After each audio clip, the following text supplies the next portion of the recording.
omiljeni doručak. Hvala vam i dobrodošli. Posno, ukusno i slasno. Šta da vam kažem? Prelijepo. Ajde da nasiječemo sad i taj hljeb.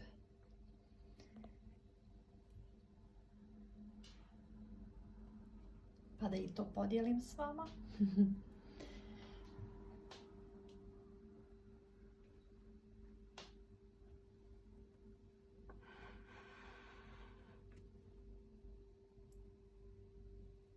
Humus i najukusnije kruh, pogača, hljeb, kako god ga zvali.